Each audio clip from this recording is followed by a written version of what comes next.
Hi అందరికీ ఈరోజైతే నేను మీకు గార్డెన్లో మన మొక్కలకి సంబంధించి ఒక టిప్ అయితే షేర్ చేస్తున్నాను. అవి కూడా పాట్స్లో పెట్టే మొక్కలకి. ఇవి చూసారు కదా, కార్డ్బోర్డ్ బాక్స్ మనకి ఇట్లా ఆన్లైన్లో పర్చేస్ చేసినప్పుడు మనకి ఇట్లా బాక్సెస్లో వస్తాయి. ఆ బాక్సెస్ని పారేయకుండా చూడండి, వీటిని ఇట్లా చిన్న చిన్న పీసెస్ లాగా కట్ చేసుకున్నాము. ఎందుకు అనంటే మనకి ఇవి మొక్కలకి మనకి చాలా బాగా ఉపయోగపడతాయి. మనకి కంపోస్ట్గా కూడా మనం వీటిని తయారు చేసుకోవచ్చు. వీటిని మనం ఇప్పుడు ఇక్కడ చూసారు కదా, నేను ఇట్లా పాట్ మొదల్లో ఇట్లా మట్టి మీద ఇట్లా పెట్టేసేసాను.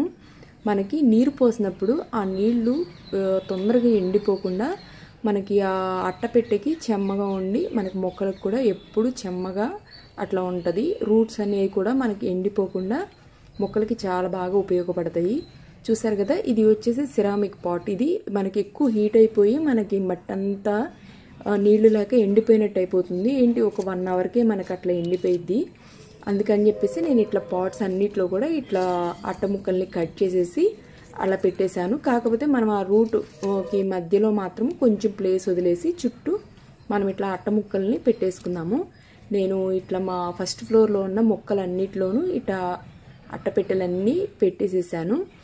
వీటి వల్ల చాలా ఉపయోగం అయితే ఉంది. నేను ట్రై చేసిన తర్వాత నేను మీకు ఈ వీడియో షేర్ చేస్తున్నాను. ఎందుకు అనంటే మామూలుగా నేను డేకి 2 టైమ్స్ అట్లా నేనైతే వాటరింగ్ చేస్తాను ప్లాంట్స్కి వచ్చేసి.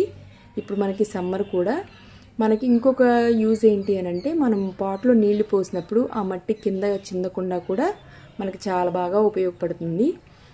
మనకి ఆన్లైన్లో కూడా డిఫరెంట్ సైజెస్ అయితే దొరుకుతాయి మ్యాట్స్ లాగా. అలా అయినా యూజ్ చేసుకోవచ్చు, లేదు అంటే ఇలా మనం అట్ట ముక్కలనైనా మనం వాడుకోవచ్చు. మనకి మొక్కల గ్రోత్ కూడా చాలా బాగుంటుంది ఎప్పుడూ చెమ్మగా ఉండటం వల్ల. చూసారు కదా, ఈ వీడియో ఇక్కడితో ఎండ్ చేస్తున్నాను. ఈ స్మాల్ టిప్ మీకు కూడా యూజ్ అవుతుందని అనుకుంటున్నాను. నా ఐడియా ఎలా ఉంది ఏంటనేది కూడా కమెంట్లో చెప్పండి. బాయ్.